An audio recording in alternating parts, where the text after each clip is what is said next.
పిత పుత్ర పవిత్ర ఆత్మనామమున ఆమేన్. ప్రియ స్నేహితులారా, మీ అందరికీ దేవుని యొక్క ఆశీస్సులను తెలియజేస్తూ ఫిబ్రవరి 20వ తారీఖు గురువారం ఈనాటి దివ్యబలి పూజ పఠనాల ధ్యానాంశానికి మిమ్మల్ని అందరినీ కూడా ప్రేమతో ఆహ్వానిస్తూ ఉన్నాను. ఆదికాండం 9వ అధ్యాయం 1వ వచనం నుండి 13వ వచనం వరకు, మార్కు సువార్త 8వ అధ్యాయము 27వ వచనం నుండి 33వ వచనం వరకు. ఈనాడు సువార్త పఠనాన్ని భక్తి శ్రద్ధలతో చదువుకొని ధ్యానించుదాం. యేసు శిష్యులతో కైసరియా ఫిలిప్పు ప్రాంతమునకు వెళ్ళుచు మార్గమధ్యమున ప్రజలు నేను ఎవరినని చెప్పుకొనుచున్నారు అని వారిని అడిగెను. అందుకు వారు, కొందరు స్నాపకుడగు యోహాను అని, మరికొందరు ఏలియా అని, లేదా మరి ఒక ప్రవక్త అని చెప్పుకొనుచున్నారు అనిరి. అప్పుడు యేసు, మరి నన్ను గూర్చి మీరు ఏమని అనుకొనుచున్నారు అని వారిని ప్రశ్నింప, పేతురు, నీవు క్రీస్తువు అని ప్రత్యుత్తరం ఇచ్చెను. అంతటా ఆయన తాను ఎవరైనది ఇతరులకు తెలుపరాదని వారిని ఆదేశించెను.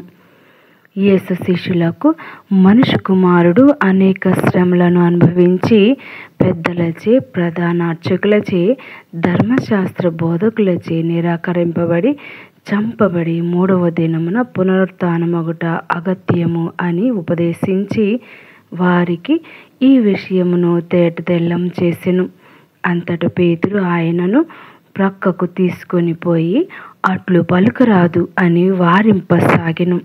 యేసు శిష్యుల వైపు తిరిగి పేతురును చూచి, చీ పో సైతాను, నీ భావములు మనుషులకు సంబంధించినవి కానీ దేవునికి సంబంధించినవి కావు అనెను.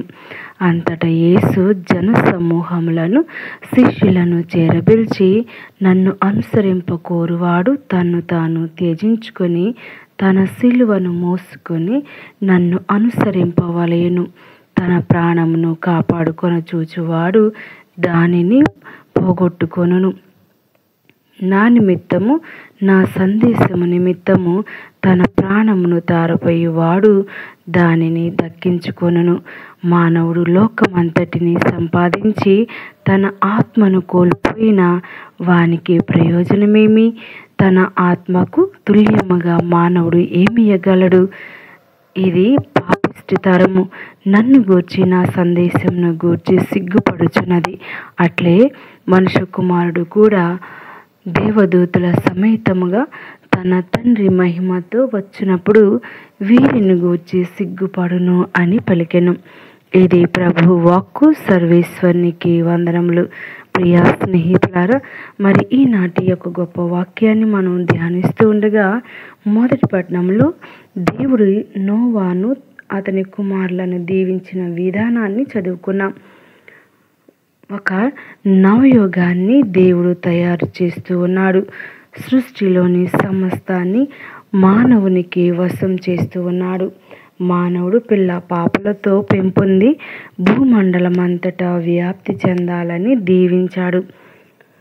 నోవాతో దేవుడు ఒక ఒడంబడికను చేశాడు. మరెన్నడూ మానవుని జలప్రళయమునకు గురి చేయనని వాగ్దానం చేశాడు. దానికి గుర్తుగా ఆకాశంలో ఇంద్రధనుసును ఏర్పాటు చేశాడు. ఇది మనందరికీ శుభవార్త. మానవ వినాశనాన్ని దేవుడు ఎప్పటికీ కోరడు. మానవులు పిల్ల పాపలతో ఎల్లప్పుడూ సంతోషంగా ఉండాలనేదే దేవుని సంకల్పం. సువిశేష పఠనంలో ఇప్పటి వరకు వినని ఒక ముఖ్యమైన ప్రశ్న శిష్యులు వినబోతూ ఉన్నారు.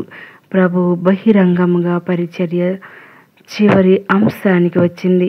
ఇక ప్రభు తాను ఏ ప్రణాళికను ఈ లోకంలో నెరవేర్చాలో ఆ కార్యానికి సిద్ధమవ్వవలసిన సమయం ఆసన్నమవుతుంది.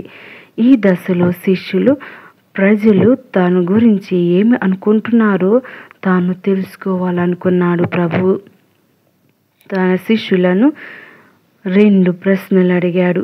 మొదటిది, ప్రజలు నేను ఎవరినని చెప్పుకొనుచున్నారు? రెండవది, మరి నన్ను గురించి మీరేమనుకొనుచున్నారు?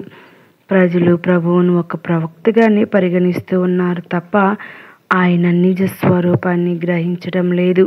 ఆయన ఒక గొప్ప ప్రవక్త మాత్రమే కాదు, అంతకంటే ఎక్కువ అని పేతురు చెప్పగలిగాడు. నీవు క్రీస్తువు అన్నాడు. నీవు అభిషిక్తుడవు, నీవు యేసయ్యవు, నీవు రక్షకుడవు. అందరూ ఎదురు చూస్తున్న రక్షకుడు నీవే, దైవ కుమారుడైన క్రీస్తువు నీవే అని అసలు శిష్యులైన విశ్వాసాన్ని ప్రకటించాడు. ఇంత గొప్ప విశ్వాసాన్ని ప్రకటించిన పేతురును ప్రభు మెచ్చుకున్నాడు. కానీ ఇంతలోనే ప్రభు చేత గద్దించబడ్డాడు. దేవుని కుమారుడి లక్ష్యం మరణం, ఆ తర్వాత పునరుత్థానం అని ప్రభువు తన మరణ రహస్యాన్ని శిష్యులకు తెలియపరిచినప్పుడు ఆ మాటలు పేతురుకు నచ్చలేదు. ప్రభువును వారించాడు. ప్రభువు పేతురును గద్దించాడు. ప్రభు దైవ కుమారుడని నమ్మేవారంతా ఆయన మరణించి మరణాన్ని జయించి పునరుత్థానుడవుతాడని నమ్మాలి.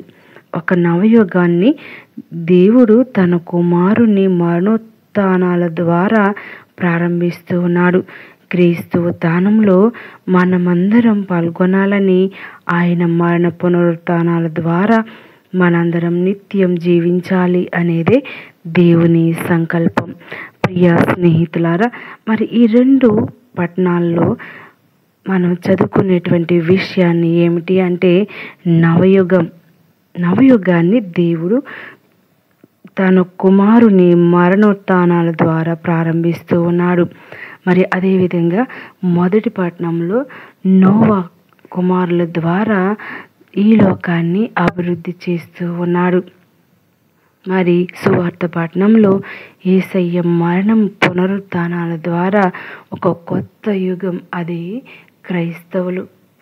మరి యేసు ప్రభు చిందించినటువంటి రక్తము నుండి పుట్టినటువంటి ప్రజలే క్రైస్తవులు.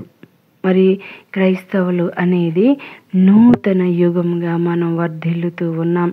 మరి అనుదినం అనుక్షణం ప్రభు మన కోసం ఈ లోకానికి వచ్చారు, మనతో నివాసం చేయటానికి వచ్చారు, మనతో ఎల్లప్పుడూ ఉండటానికి వచ్చారు అనే విషయాన్ని మనం గమనిస్తూ ఉన్నామా?